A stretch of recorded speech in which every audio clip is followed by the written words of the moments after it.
Greetings. I'm Martin Crabtree from the Mercer County Community College Library. I'd like to spend a few minutes talking about using Google Scholar as a source of information for your research.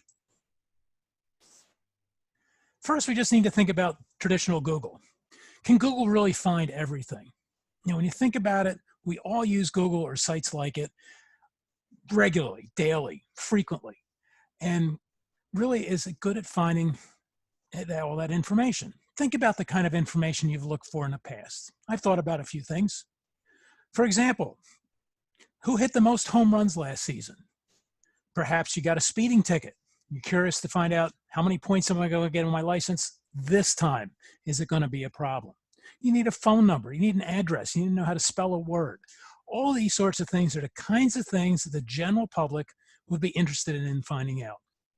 However, when looking at Federal Census Bureau information, 68% of the general public does not hold a bachelor's, master's, or doctoral degree. Now, I'm speaking with a number of college students. I expect you are looking to get that college degree. You're looking to be part of that 1/3 of the population that does have a college degree. And for your college work, you really need college level information.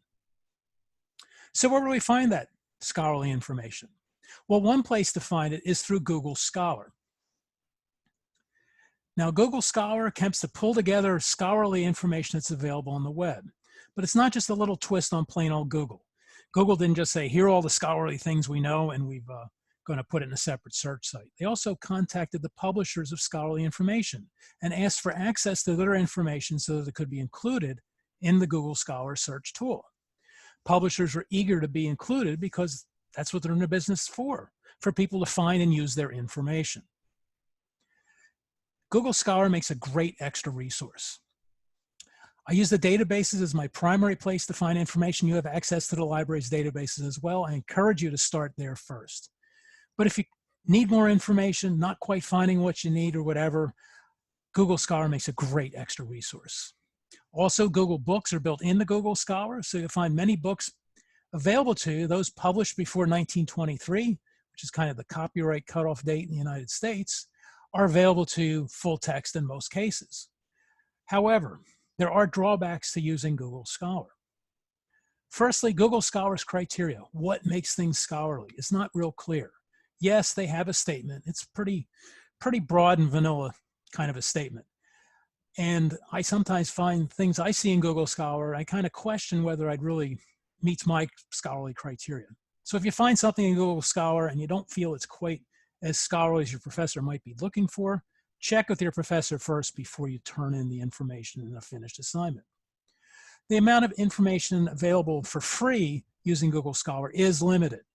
And it can be hard to focus your search. There aren't as many options as there are with, say, the library's databases. Also, most books published after 1923 are not going to be available to you in their entirety full text. Many cases you'll get the preview. You may have run into those online before. The Google preview, you'll get portions of the book, but not the entire book. Sometimes you're lucky and the pages you need are right there. Other times, you're not so lucky. Scholar.google.com. That's how you get there. We're going to step out and look at Google Scholar for just a moment. We're at Google Scholar now. We're going to do a quick search here for women and gender role and society. And we execute our search. We now have our results up on the screen, and we can work our way down the list to see what might be a usable piece of information. You'll notice there's some links off to the right-hand side. These are links to full text articles. Clicking on these links will take you to the actual full article, so there are many places where you can get the full article, but it's not 100%. On average, maybe 40% are going to be available to you full text. Kind of depends on the subject area and things like that. Work our way down the list.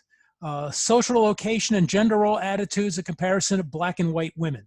Title sounds promising. We see it doesn't have a link here. Let's see what we find. And we get the information up here on the screen. And if we scroll down a little bit and look a little further, we see that we could log in if we have an account, which we don't. This is not something our college library subscribes to, or we can purchase the article for $37.50. Or we could spend $241.11 to get the entire copy of the journal, all the articles in this one issue. Please, folks, do not spend the money on this kind of information. If you see something like this, contact the library, library@mccc.edu. We will do everything we can to get it for you, and we will not charge you to get the information.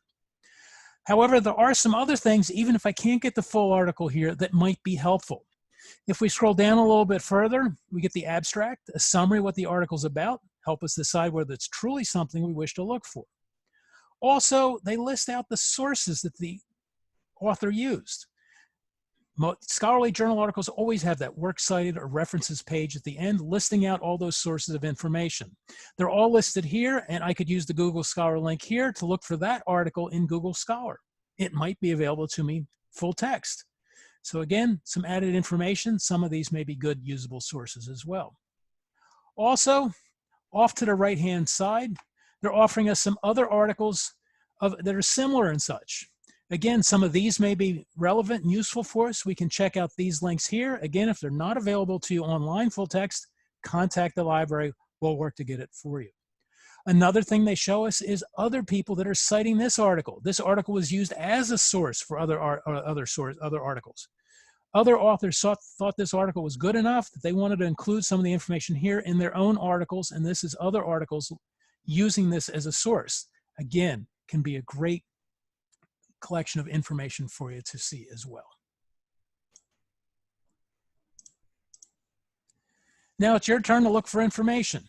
Remember, the library's here to help you. Email us, library@mccc.edu. Thanks for listening. Just ask. The library's here to help.